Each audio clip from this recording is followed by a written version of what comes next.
สวัสดีครับเพื่อนๆวันนี้เราจะมาดองเหล้าสตรอเบอรี่นะครับเราดีช่วงนี้เป็นปลายฤดูแล้วสตรอเบอรี่ที่ได้มาเมื่อเช้าก็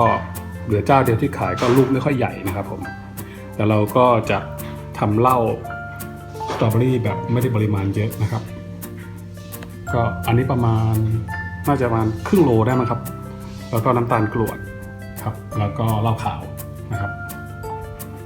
เดี๋ยวไปชมกันนะครับว่ามีขั้นตอนในการทำยังไงง่ายๆครับ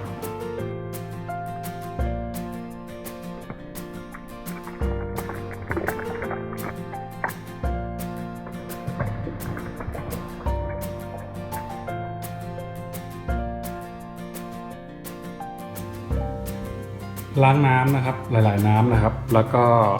สุดท้ายก็แช่น้ำประมาณ20 นาทีนะครับหลังจากแช่น้ำเสร็จนะครับนำมาเทน้ำออกแล้วก็ผึ่งลมให้แห้งนะครับใส่ในตะกร้าแบบนี้นะครับรอจนกว่า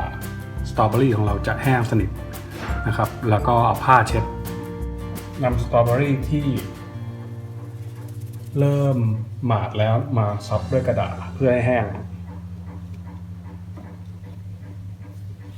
โอเคหลังจากแห้งแล้วเราก็นำมาปอกตรงจุกมันออกนะครับตรงขั้วมันออก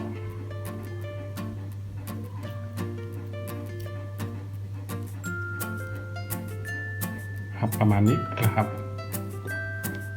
เราขั้วก็ออก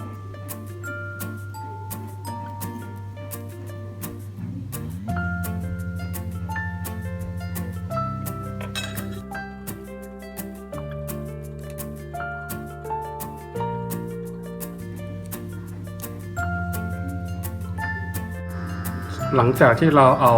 ขั้วของสตรอเบอรี่ออกแล้วนะครับประมาณนี้แล้วเราก็เอาสตรอเบอรี่ใส่ขวดโหลนะครับที่เราเตรียมไว้ขวดโหลนี้เราก็ใช้ประมาณ250 กรัมนะครับแล้วก็เราก็ใส่น้ำตาลกรวดประมาณ200 กรัมแล้วกันครับโดยใส่สลับกันไปนะครับ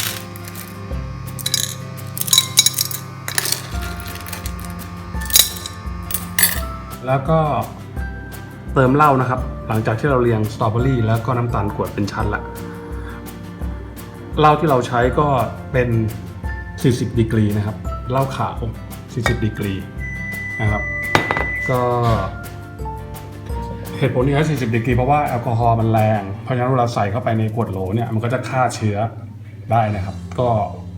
ส่วนขวดโหลเนี่ยผมล้างแล้วก็ใช้น้ำยาสตาร์แซนเพื่อที่จะฆ่าเชื้อนะครับแต่ที่เห็นขวดใหญ่ข้างหลังเนี่ยครับจะลวกน้ำร้อนนะครับล้างแล้วก็ลวกน้ำร้อนแล้วก็ใช้น้ำยาสตาร์แซนนะครับแล้วก็แอลกอฮอล์ลาดลงไปทีหนึ่งก่อนเพราะฉะนั้นก็จะฆ่าเชื้อได้ค่อนข้างดีนะครับมาอันนี้เราจะเทเหล้าลงไปในขวดเหล้าสตรอเบอรี่ที่เราจะทำการดองปีนี้นะครับแอลกอฮอล์ในที่นี้หมายถึงเหล้านะครับ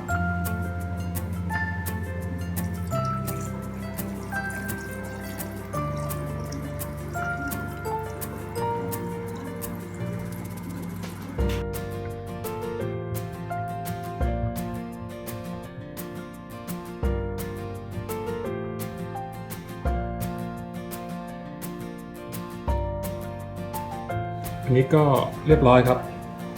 เทเหล้าลงไปเรียบร้อยแล้วในขวดโหลปีนี้ก็ทำเล็กน้อยครับใช้เหล้าแค่2 ขวดแล้วก็สตรอเบอรี่ประมาณครึ่งโลครับได้ประมาณนี้ครับเก็บไว้เป็นการเอาไว้ดื่มสำหรับปีหน้าสำหรับเหล้าดองสตรอเบอรี่ก็เสร็จแล้วผมก็เอาถุงพลาสติกนะครับคลุมไว้ทีหนึ่งครับเสร็จแล้วเราก็เก็บในที่ที่พ้นแสงจริงๆแล้วก็ถ้าเราไว้ในห้องก็ได้ครับแต่ว่าถ้าโดนแสงเหล้ามันก็จะขุ่นฉะนั้นจะให้ดีก็เก็บไว้ในตู้นะครับที่แสงไม่ส่องไม่ถึงจะได้เหล้าที่ใสหรือไม่ก็บางคนเขาก็ห่อกระดาษหนังสือพิมพ์ห่อถุงห่อผ้านะครับทดลองทำกันนะครับง่ายๆครับขอบคุณมากครับ